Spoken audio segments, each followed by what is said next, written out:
पर इस समाज के लिए क्या करना है, इस शहर के लिए क्या करना है, इसका उनका कोई विजन नहीं है। व्यक्ति को टिकट दे दिया जिसका उस विचार से कोई लेना देना नहीं है कि ये आपस की ही लड़ाई लड़ रहे हैं। इन्हें रुड़की से कोई लेना देना नहीं है। एक ने पैसा भिजवाया, दूसरे फिर आरोप लगा कि दूसरे ने वापस करा दिया, दूसरा कह रहा है कि आया ही नहीं। लोगों ने ये आपस की लड़ाई लड़ रहे हैं और जनता इन दोनों से त्रस्त है और इन दोनों से ही इस बार नमस्कार, आप देख रहे हैं राही न्यूज़ और मैं खास जानकारी आपके लेकर आता हूं। सोनू कश्यप नाम है हमारा, क्योंकि हम आपको गांव-गांव की भी जानकारी दे रहे थे, लेकिन सबसे बड़ी जानकारी हम आपको शहर से दे रहे हैं, आपके अपने रुड़की शहर से। क्योंकि हम देख रहे हैं कि जहां पर चुनाव लड़े जा रहे हैं वहीं पर एक लड़ाई भी लड़ी जा रही है, व्यक्तिगत लड़ाई। जी हाँ, हम बात कर रहे हैं रुड़की चुनाव की। विधानसभा चुनाव जैसे कि चल रहे हैं रुड़की में, वहाँ पर एक खास लड़ाई देखने को मिल रही है। कभी तू कह के तू मैं दोनों की चल रही है। आप समझ ही चुके हो क्योंकि तू मैं किसकी बात कर रहा हूँ मैं। जी हाँ, प्रदीप बत्रा हैं। दूसरी तरफ है पूर्व मेयर यशपाल राणा जी, जो लगातार अभी चर्चा में है कि उस तरह की भी तमाम बहुत सारी खबरें वायरल हुई थी। और अब उनके बाद में जब 5 साल बाद अब चुनाव आया है विधायक का, यानी विधानसभा चुनाव में बहुत सारे लोग हैं, वादे कर रहे हैं, दावे कर रहे हैं, मुद्दे कर रहे हैं। लेकिन बीच में कहीं ना कहीं हमारे एक और प्रत्याशी है जो शांत स्वभाव से चुपचाप बैठे हुए, जो किसी के ऊपर कोई आरोप नहीं लगा रहे हैं, जिनका नाम है नितिन शर्मा। तो नितिन शर्मा से आज खास चर्चा हम करने वाले हैं, क्योंकि किस तरह से वो अपना मुद्दा बताएंगे और क्या अपना विकास लेकर आएंगे। तो मेरे साथ है इस वक्त नितिन शर्मा जी, इनके कार्यालय में हम बैठे हैं। नितिन शर्मा जी, बहुत बहुत स्वागत है आपका। धन्यवाद। राजनीति चल रही थी लेकिन लड़ाई चल रही है, उसमें थोड़ा सा हम जानना चाहेंगे आपके शब्दों से। देखिए, ये दोनों एक दूसरे के ऊपर आरोप प्रत्यारोप करते रहते हैं। एक किसी को भ्रष्टाचारी बताता है तो एक किसी को नशे का व्यापारी बताता है। ये दोनों ही आपस में पिछले काफ़ी समय से लड़ते आए हैं और लड़ रहे हैं। और जनता के जो मूलभूत अधिकार हैं, जो मूलभूत ज़रूरतें हैं उनकी, और जो विकास की तरफ उनको लेके जाना है, उसकी तरफ उनका कोई ध्यान नहीं है। चुनाव की लड़ाई चल रही थी, चुनाव के साथ साथ मुझे लगता है कि व्यक्तिगत लड़ाई जुट गई है। हाँ, वो आप पूरा कैंपेनिंग देखेंगे, जब भी कोई बात होती है तो एक दूसरे पे प्रत्यारोप कर रहे हैं, व्यक्तिगत प्रत्यारोप कर रहे हैं। पर इस समाज के लिए क्या करना है, इस शहर के लिए क्या करना है, इसका उनका कोई विज़न नहीं है।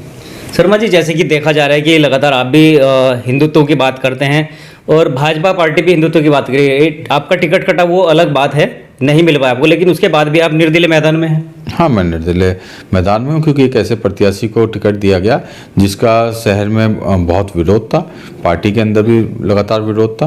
तो सभी नगरवासियों ने जब आग्रह किया तो हम चुनाव में आए हैं। अच्छा, पार्टी के अंदर भी विरोध चला था लेकिन फिर भी पार्टी ने टिकट उन्हीं को दे दिया, क्या कारण? हाँ, वो किस तरह से वो इस लगता है कि पूंजीवाद हावी हो गया। एक आम कार्यकर्ता जो दिन भर मेहनत करता है, पार्टी के लिए लगा रहता है, उसकी विचारधारा को आगे बढ़ाने का काम करता है, उस विचारधारा के ऊपर पार्टी में कहीं ना कहीं पूंजीवाद हावी होकर उसको टिकट लेके आए हैं। देखिए, हम एक यहाँ पे कार्यकर्ता रहे और लगातार उस विचार को आगे बढ़ाने के लिए और हिंदुत्व का काम करने के लिए, सनातन धर्म की रक्षा और उसको प्रसार करने के लिए हम लोग लगातार काम करते रहे। पर एक ऐसे व्यक्ति को टिकट दे दिया जिसका उस विचार से कोई लेना देना नहीं है, तो कहीं ना कहीं पूंजीवादी हावी हुआ है। तो शर्मा जी, जैसे कि अभी देखा जा रहा है कि एक तरफ बत्रा जी है, दूसरी तरफ राणा जी है, और लगातार सबसे बड़ी बात अहम यह है कि एक दूसरे के पोस्टर बैनर जो है ना, एक दूसरे के आसपास ही है, ऊपर नीचे हर जगह, लेकिन आपका तीसरे नंबर पे आता कहीं ना कहीं। देखिए, ये आपस की ही लड़ाई लड़ रहे हैं। इन्हें रुड़की से कोई लेना देना नहीं है। आपने देखा होगा जब दोनों जनप्रतिनिधि थे तो अब भी क्या था, कोई एक काम करता था तो दूसरा उसका विरोध करता था, दूसरा करता था तो पहले वाला विरोध करता था। अगर एक ने ट्रैफिक लाइट लगाई तो जली नहीं, आज वो आरोप करते हैं कि उन्होंने नहीं जलाई। अरे कोई एक तो उसको कर देता, तो ठीक है। रुड़की में पार्किंग की व्यवस्था नहीं हुई तो पार्किंग के लिए जगह नहीं हुई, एक ने नहीं दी तो दूसरे ने भी नहीं दी। दोनों एक दूसरे के ऊपर टालते रहते हैं और काम पता चलता है नेहरू स्टेडियम के लिए एक ने पैसा भिजवाया, दूसरे फिर आरोप लगा कि दूसरे ने वापस करा दिया, दूसरा कह रहा है कि आया ही नहीं।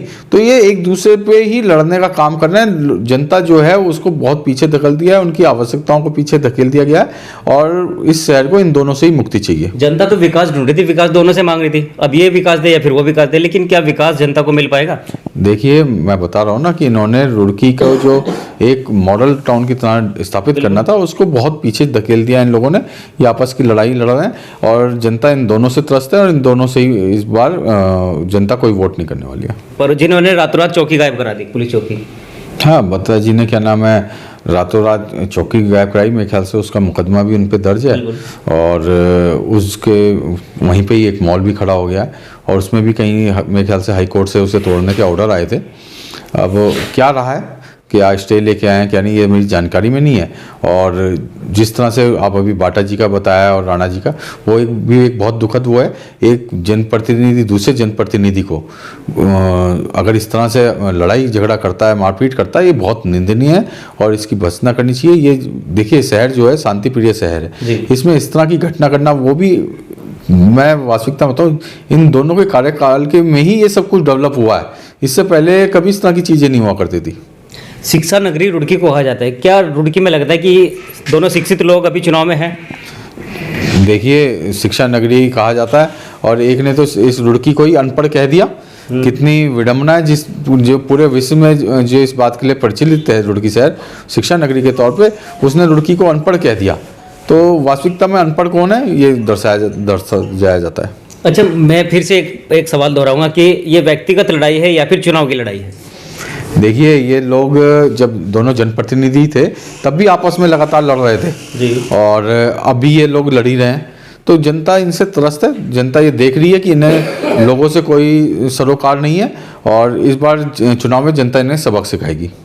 चलिए, आप अगर जीत के रुड़की का विकास करने के लिए मैदान में उतरे हैं, जीतने के लिए खड़े हुए फिलहाल आप भी, जीतने के बाद में आपके क्या एजेंडा रहेंगे, क्या आपका मैनिफेस्टो रहेगा?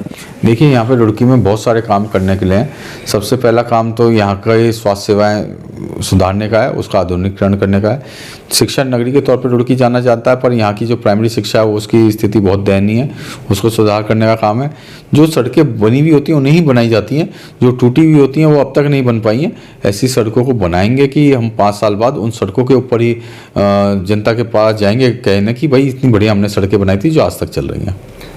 निर्दलीय प्रत्याशी के रूप में आप भी मैदान में हैं, निर्दलीय, और मुझे लगता है कि निर्दलीय तो वैसे कोई बन नहीं पाया, लेकिन निर्दलीय बनते भी बहुत है क्योंकि आपकी एक व्यक्तिगत छवि बहुत अच्छी है रुड़की के अंदर। हम सर्वे कर रहे थे, जैसे कि मेयर साहब भी हमारे निर्दलीय खड़े हुए थे जब उनका टिकट काट दिया गया था, लेकिन उसके बाद में वो भी भाजपा की और उन्होंने वापसी की थी। तो ये जीतने के बाद में घर वापसी का जो सिलसिला है, क्या वो आपका भी रहेगा? देखिए अभी हमारा पूरा ध्यान चुनाव जीतने को लेकर है, आगे क्या होगा इसके बारे में हमने कुछ नहीं देखा। सबसे पहले हमें चुनाव जीतना, क्योंकि समय बहुत कम मिला है। औरों के तो 20 तारीख को टिकट हो गए, वो अब तब से कैंपेनिंग स्टार्ट कर दी थी। हमारा 31 तारीख को सिंबल मिला है, तो अभी तो हमारा सारा ध्यान चुनाव जीतने के ऊपर है। चलिए, बहुत बहुत धन्यवाद। तो ये थे हमारे साथ नितिन शर्मा जी, जिनका चुनाव चिन्ह है हेलीकॉप्टर, और हेलीकॉप्टर अगर उड़ेगा तो जरूर आपको कहीं ना कहीं देखने को मिलेगा विकास। क्या विकास इस तरह से हो पाएगा? लेकिन सबसे बड़ा हमारा आज का विषय था कि रुड़की के अंदर 2 चेहरे लड़ रहे हैं आपस में, तो उन चेहरों की लड़ाई किस तरह की है, वो व्यक्तिगत लड़ाई है या फिर चुनाव की लड़ाई है? तो तमाम जानकारी हम आपको राही न्यूज़ के माध्यम से देंगे। जय हिंद, जय भारत।